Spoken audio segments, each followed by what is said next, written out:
Okay, hey everyone, Matt from Soundrolling.com. Thank you very much for joining me for Sound Chat 43. It's been a very long time, but obviously doing all my other stuff, my app, YouTube, all sorts of stuff.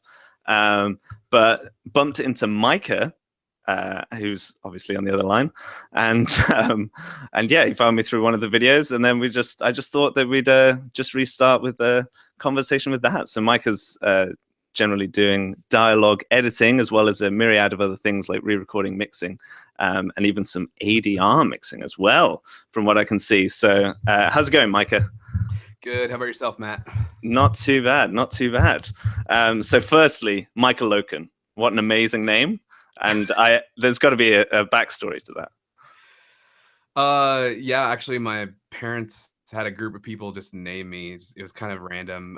And of course, my last name just kind of comes with the trade. But uh, yeah, so it was funny. Everyone always says that. They're like, man, your name just kind of flows. But ironically, I work in post-production sound, and we use this little dongle thing called an iLock. And so whenever I label something with my name on it, I just put M-Lock, like lowercase m, capital L-O-K.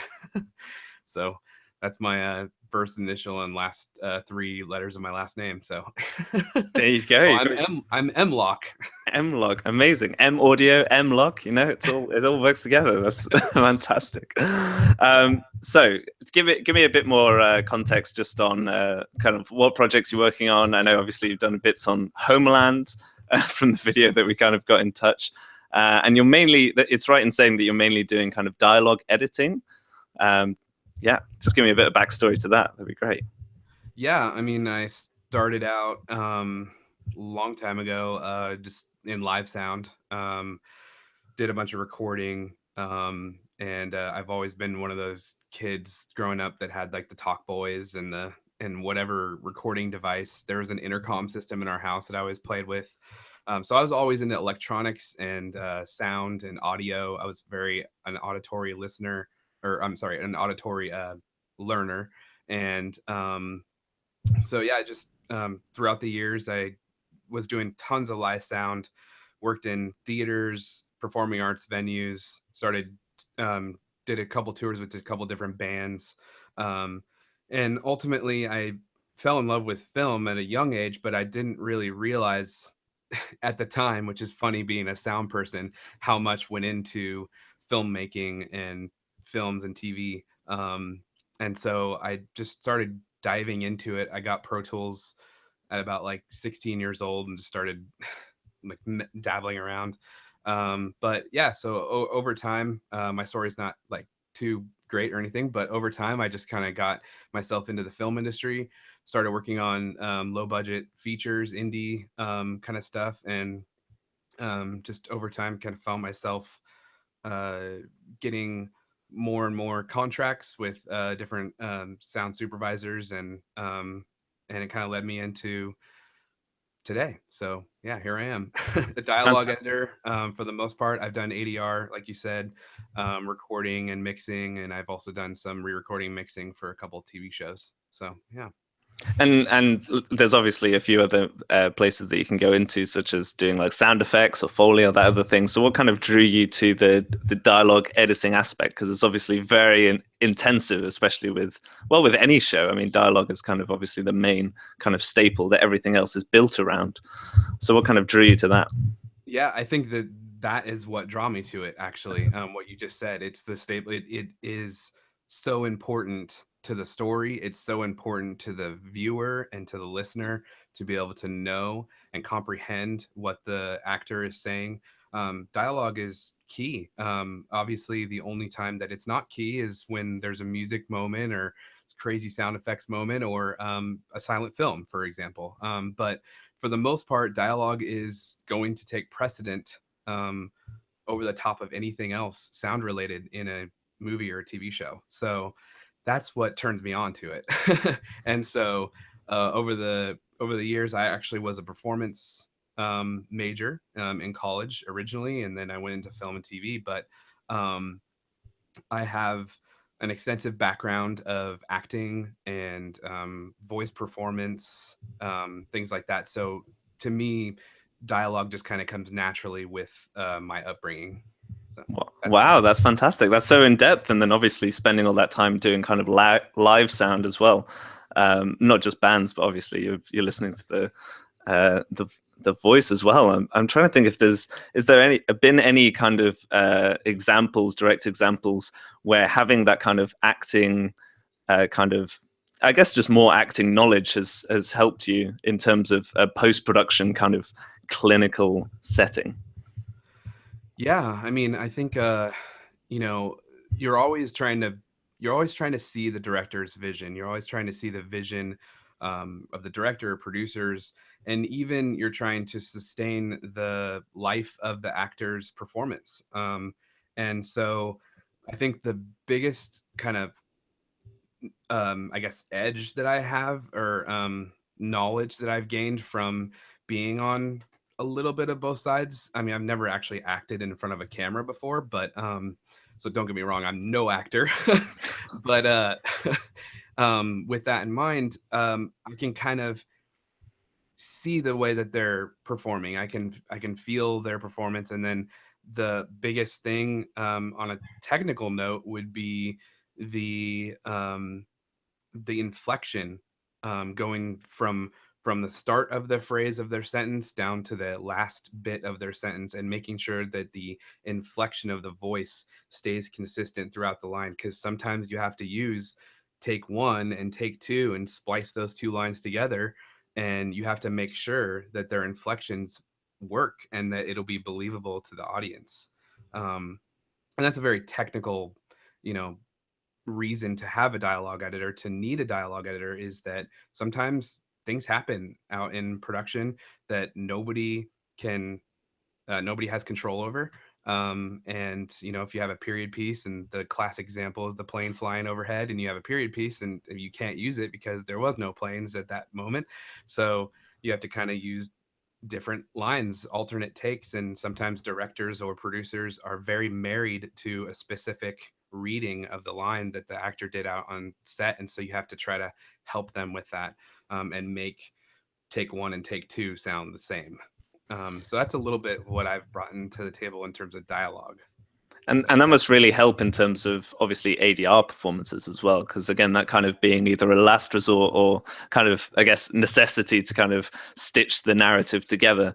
That obviously carrying on those inflection points or those performances in between, again, a take that might be on like day one of a production, and then they might go into a scene that they've shot like further along in day like 725, and getting them back in the right place. Is there a kind of I'm trying to think if you have a sort of just a framework for like helping them get into a pattern, or are they, I mean, obviously different actors just bring their own thing, but generally how does it kind of run when you're doing a kind of ADR session, and say I'm turning up, I've got the screen, got the line, what's kind of next for you?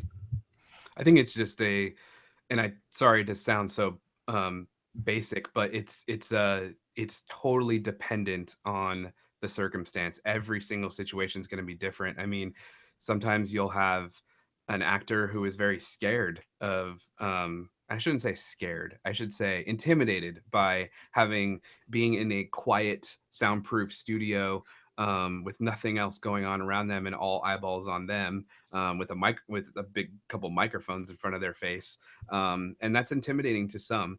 Whereas then you have seasoned veterans who have done it, hundreds, if not thousands of times, and so there's going to be different. There's going to be different opinions across the board, in terms of the people who are in the room and asking for advice, or not asking for advice on the way that the performance should be.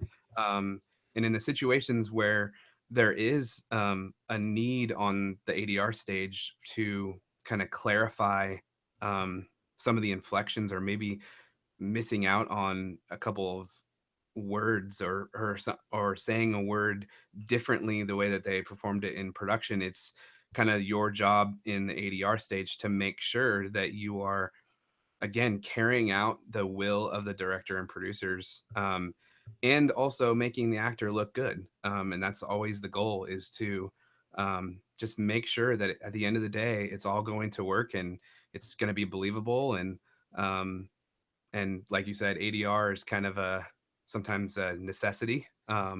And some people view it as a necessity, and some people view it as a second chance. I know, for example, I think probably the most prominent actors that we know, Meryl Streep and I'm guessing I think Matt Damon, are both like very at least what I'm told. I've never actually worked with either of them, so don't get me wrong, but I'm told that both of them love to come back into ADR to be able to get that second chance at a line or a couple lines. Um, so things like that we hear on the street, where it's really good to hear, to be able to replace, by using ADR, replace some lines that might have some technical or performance issues on set. And that's why I love ADR. It's just really cool to be able to see how you can kind of morph that into a film or TV show. And with the because obviously first you'll probably be trying to go through like take one, take two, take three, take four. Is there an easy way that you kind of arrange them? Do you like arrange all your tracks and try and have them all synced and just go like, oh, I can use that, use that? Or what's your kind of process for like finding that alternate line, especially if it's like a, a minute piece, let's say? For an alternate line, like while dialogue editing, is Yeah. that what you mean?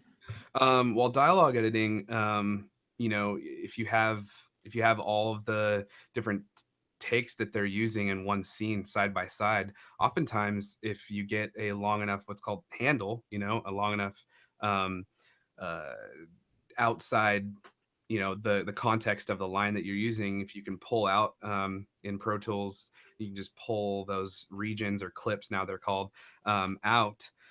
You can find alternate lines just from within Pro Tools. And then, of course, if you need to, you can go back to the sound dailies, which, by the way, speaking from you, who's a production sound mixer, I mean, one of the greatest things is when the tracks are come in labeled, and and it's Yeah.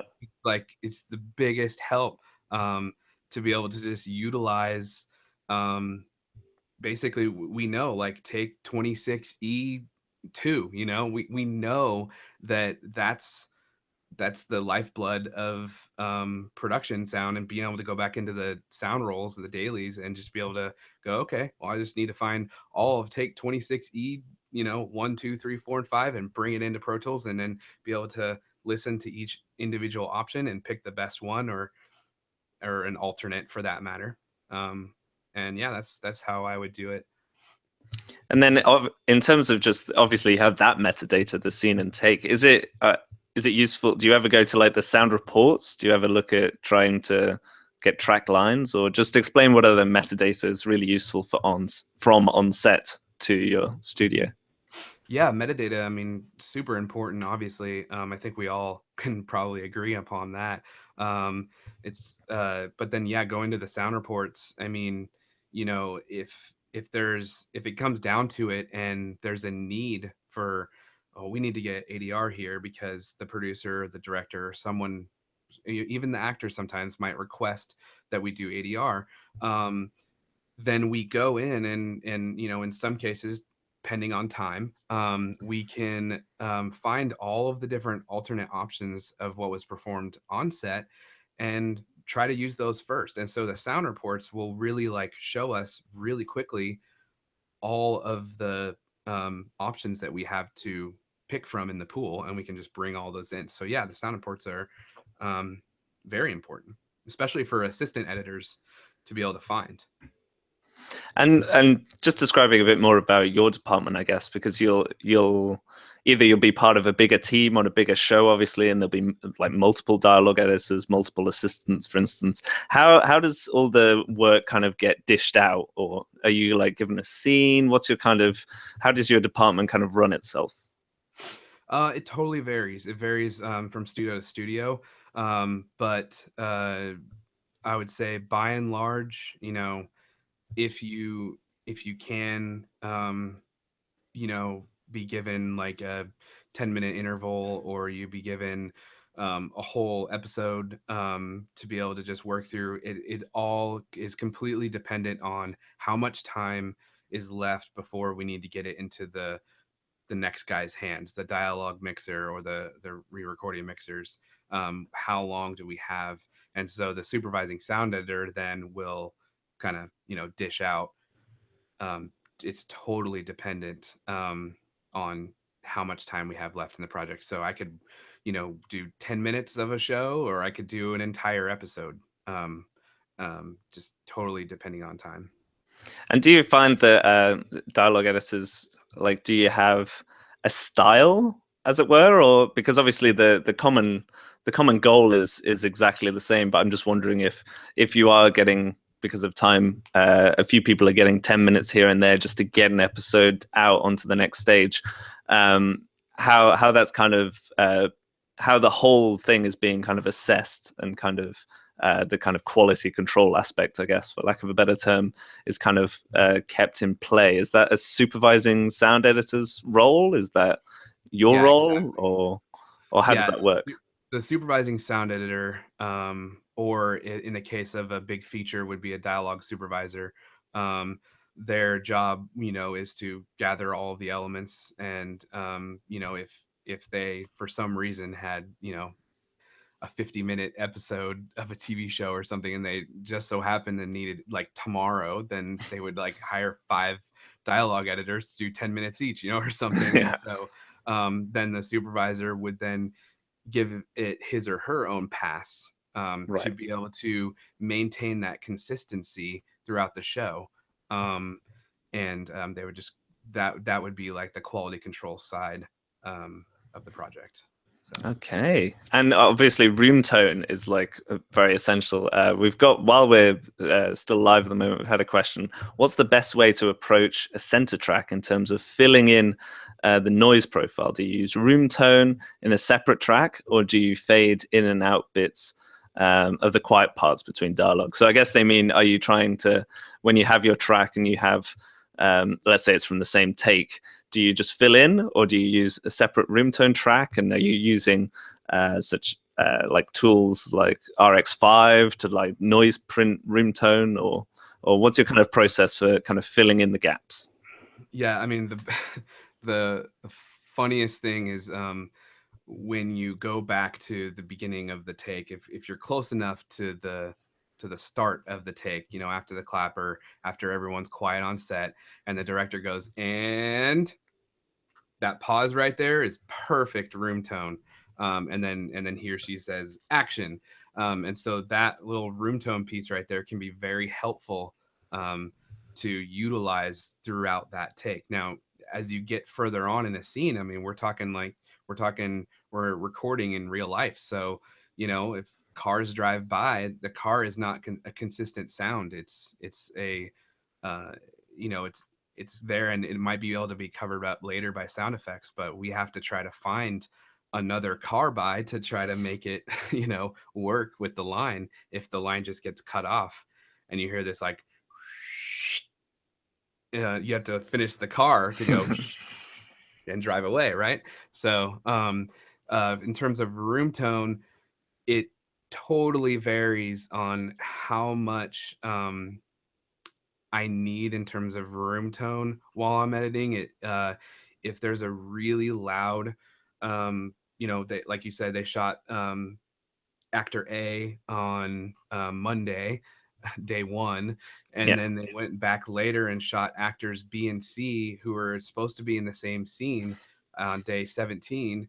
And the same noise that was there in a construction site or something on day one when actor A was performing is not there on day 17 when actors B and C are now recording their lines. Well, you have to maintain consistency. So you always have to grab the loudest um, recorded sound and kind of make that consistent throughout, and then let the mixers decide how they're going to blend the ins and outs. So I always take the loudest thing and I just stretch it across the scene if it's necessary.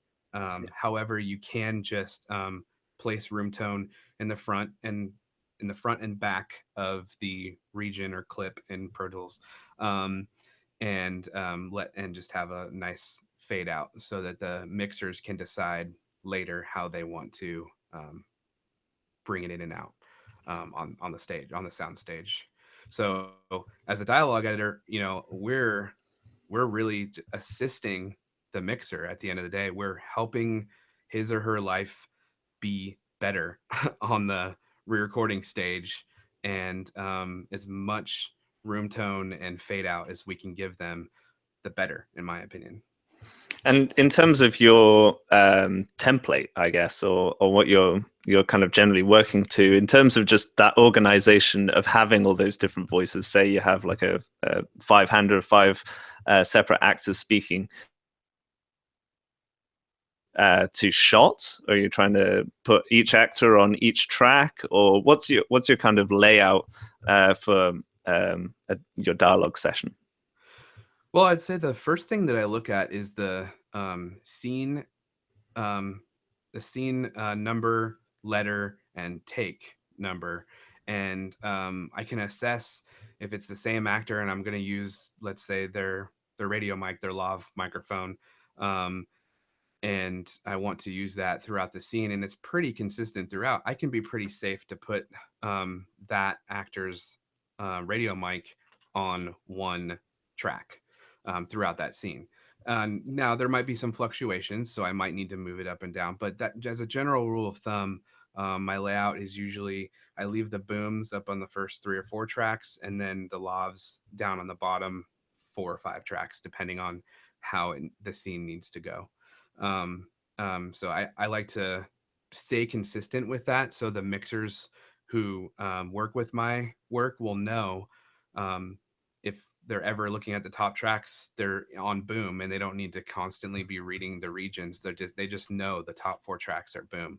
Now sometimes you'll get requests from supervisors or from mixers specifically that they want it done a specific way, and you follow what they would like, because at the end of the day they're the ones mixing it. So um, my template is ever changing, and I just like to support those who have if they have a request, I'm going to do it the way that they would like to do it. So sometimes they'll flip flop it. Sometimes some mixers might want all the radio mics on the first 4 tracks and all of the booms on the last 4 or 5 tracks.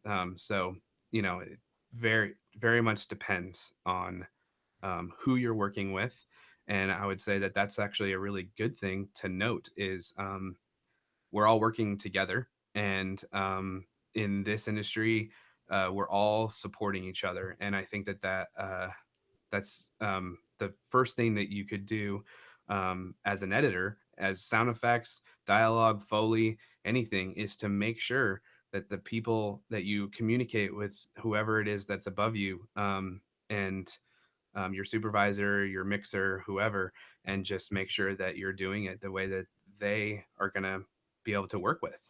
And talking of, like, obviously because you have the supervising sound editor and they're obviously running around, obviously supervising everything, including all the sound effects and stuff. So in terms of, just like with you have with sound effects, in terms of like a spotting session and you go through, do you have a kind of spotting session for dialogue, or is it kind of you doing the spotting and then there's a kind of a pre-mix scenario?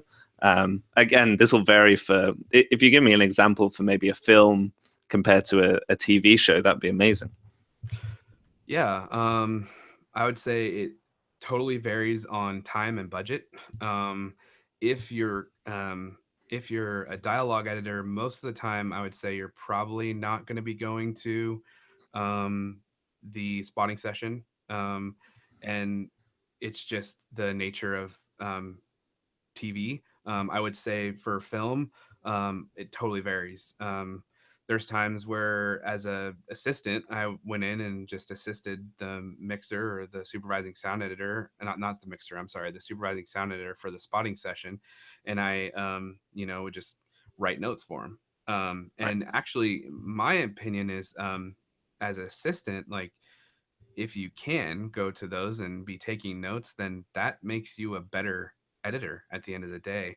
And because you're seeing, what people like and what they dislike. And I also like the relational aspect of being able to hear from the horse's mouth, the director or the producers, exactly what they want, what their vision is, and it actually makes the editorial process go so much more smoothly. I think in television format, episodic especially, I would say that from my experience thus far, it's, the supervising sound editor goes and takes all the notes and then relays those messages to the editors.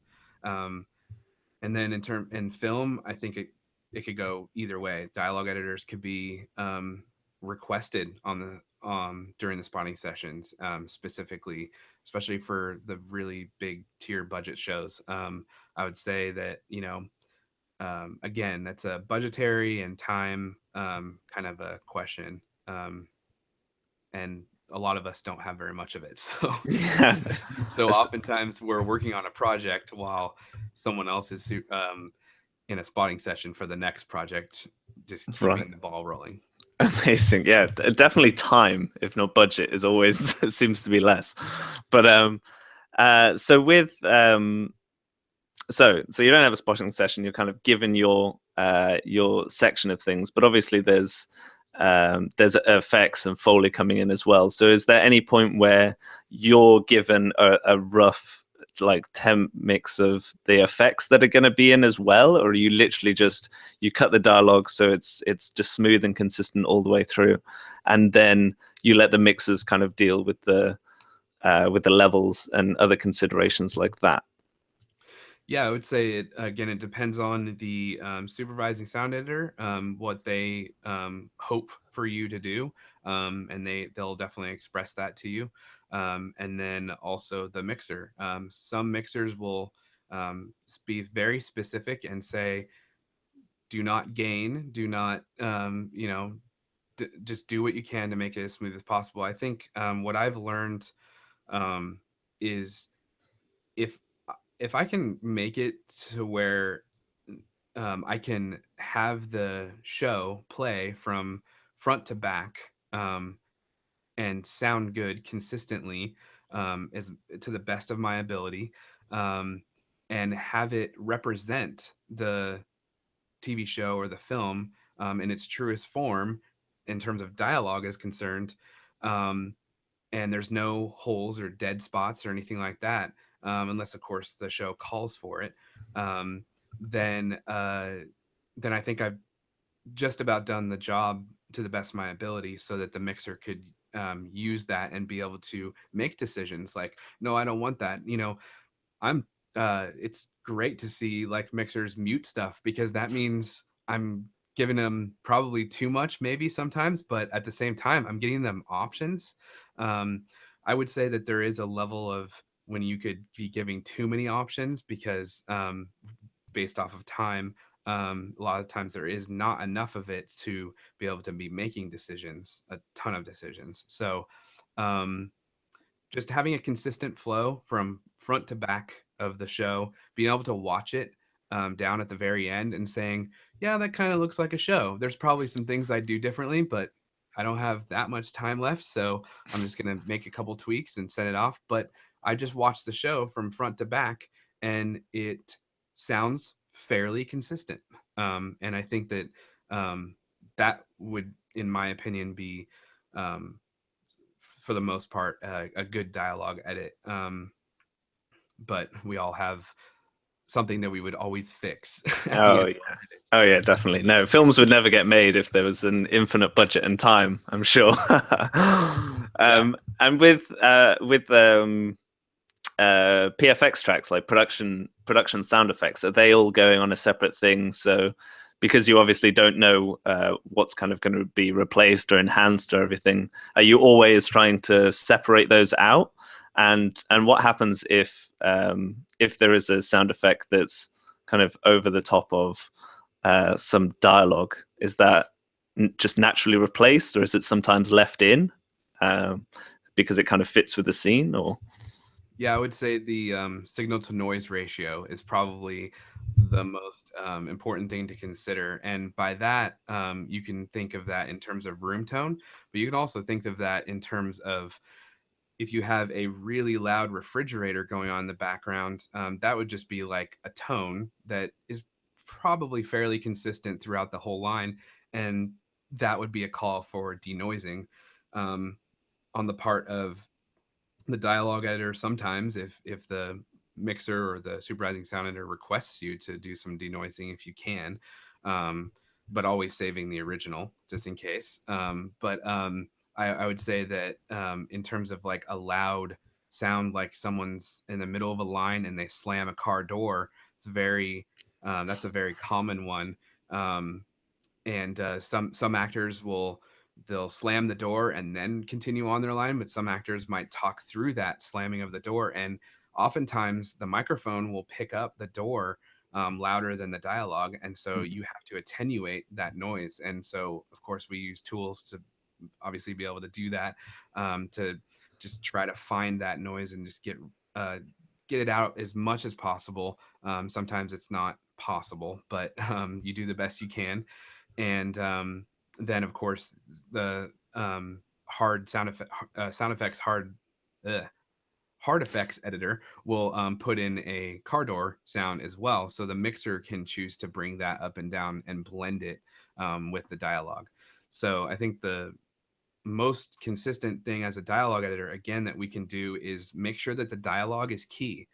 Make sure that it's always um, consistently leveled at the without some extraneous noises getting in the way. Because when they raise up that level to broadcast standard or to film standard, whatever that sound standard is, um, there is none. That's kind of the joke. But uh, they raise the levels up. That car door slam in the dialogue track is going to be really, really loud and obtrusive. Um, and so they're going to have to fix that later. So it's better to just do that from the get go as a dialogue editor to help the mixer out in the end. Well, that is, we've kind of raced through half an hour already. And I'm obviously aware that you've got to go and rush out another project as well before you go on a sweet holiday. So Yes. so I'll let you go for that. But thank you very much for everyone that's watching. This will obviously just save itself as a beautiful little video for you to watch later if you've joined halfway through. Thank you very much, Micah Loken, M-Lock, as he's now formally known. and, um, and yeah, I'll just let you say goodbye to everyone else. And of course, subscribe to my YouTube channel if you want daily sound content. I'll leave you to say the final goodbye, and then I'll cut this and we can have a little goodbye ourselves afterwards. So over to you to say your farewell. Yeah, thanks, Matt, for just all this that you're doing in general for the sound community. I think that it's a good thing to be raising each other up, both. And then, of course, the biggest thing is like bridging the gap between production and post. I think that it's a very admirable thing, and I'm all on board with that. And I appreciate everyone who took the time to listen and just hear out some weird stories. But yeah, I feel honored to have the privilege of being interviewed. So thank you very much. Fantastic. All right. Thanks very much, guys. And I'll see you later.